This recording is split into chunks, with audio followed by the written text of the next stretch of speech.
Bekicot adalah keong darat yang hidup di area lembab. Binatang ini berbeda dari kelompok gastropoda lainnya karena memiliki sistem pernafasan dengan menggunakan pilium tipis yang dilengkapi pembuluh kapiler. Sementara gastropoda lainnya menggunakan Stenidia atau sejenis insang.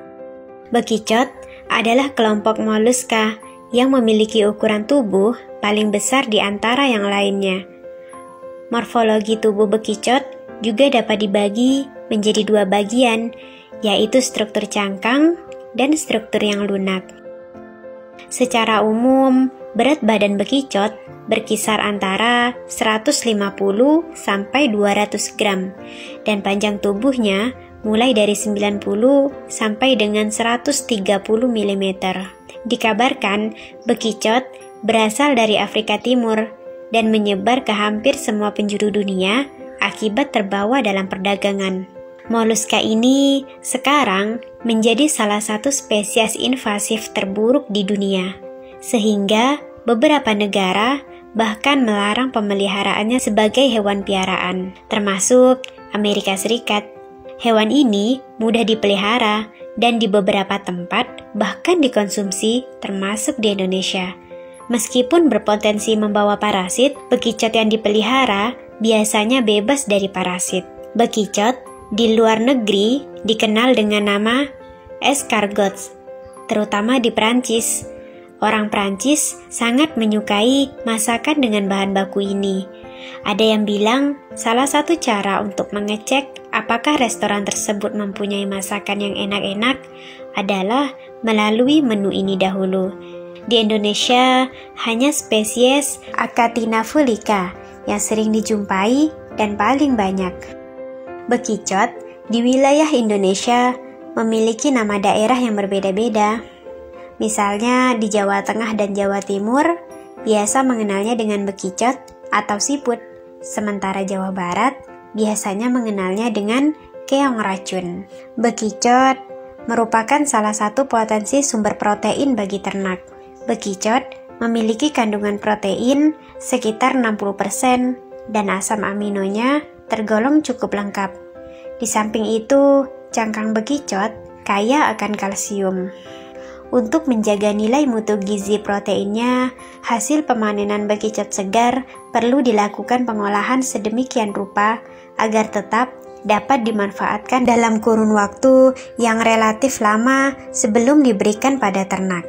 Sebelum dibuat menjadi pakan ternak, bekicot terlebih dahulu diolah menjadi tepung. Tepung bekicot ini dapat menggantikan tepung ikan yang biasa terdapat pada pakan unggas dan pakan ternak ruminansia. Bekicot sebenarnya merupakan hama yang menyerang dedaunan atau buah hasil panen kebun. Akhirnya, banyak orang yang mengusir hewan melata ini dari kebunnya. Padahal, di sisi lain, bekicot bisa dibudidayakan untuk diolah menjadi makanan. Meski awalnya terlihat menjijikkan, rupanya banyak orang yang jatuh cinta dengan masakan bekicot karena rasanya yang tak bisa dilupakan. Banyak resep dan menu untuk mengolah bekicot. Di antaranya sate bekicot, rica-rica bekicot, krengsengan bekicot, bekicot saus padang, dan bekicot goreng crispy. Bahkan di Prancis, banyak orang yang rela menghabiskan 12 euro atau sekitar 180.000 untuk seporsi kecil bekicot. Badan Pusat Statistik mencatat hasil ekspor perikanan Indonesia pada Mei 2015 mencapai 65,4 juta US dollar. BPS menambahkan ekspor hasil perikanan andalan Indonesia diantaranya adalah ikan tuna, kepiting, ubur-ubur, hingga bekicot. Untuk nilai ekspor bekicot atau keong pada bulan Mei 2015 mencapai 967.000 US dollar. Akumulasi ekspor bekicot dari bulan Januari hingga bulan Mei mencapai 3,38 juta US dollar. Ini karena banyak negara asing menggunakan bekicot untuk obat dan makanan. Jika di Indonesia sendiri, mungkin masih kurang suka Jadi, daripada dibuang, mending diekspor saja. Seorang petani di Thailand berhasil meraup pundi-pundi uang dari lendir siput. Bahkan, usaha peternakan siput mampu meraih penghasilan sekitar 314 juta US dollar atau senilai 4,4 triliun. Padahal sebelumnya, para petani padi di sana membenci kawanan siput yang kerap memakan tunas tanaman dan hasil panen, termasuk salah seorang petani tersebut yang dulu menganggap siput adalah hama. Kini, petani padi itu lebih fokus ke ternak siput. Dengan memiliki 1.000 siput ternak, ia dapat menghasilkan tambahan uang sebesar 320 US dollar hingga 650 US dollar atau sekitar 4,4 juta hingga 9 juta tiap bulannya.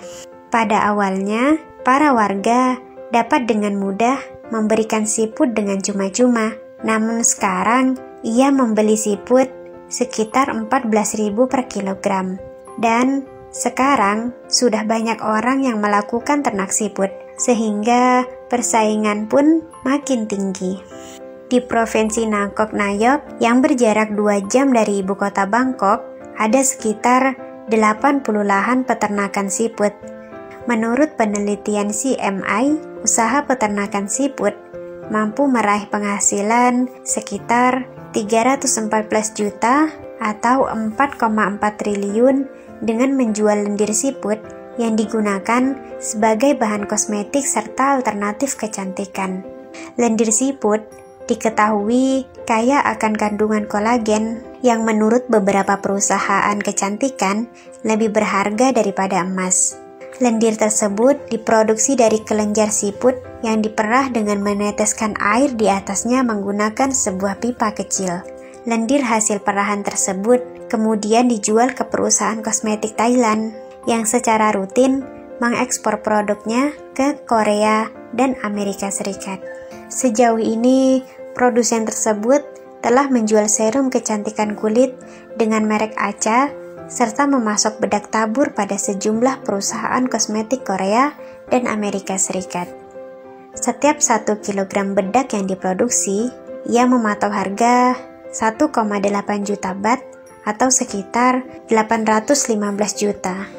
Harga tersebut lebih tinggi dari emas yang per kilogramnya bernilai 46,300 US dollar atau sekitar 649 juta. Lendir yang mereka produksi sangat berkualitas karena siput-siput itu mengkonsumsi segalanya, termasuk sayuran, biji-bijian, bahkan jamur, hingga menghasilkan kualitas lendir yang bagus.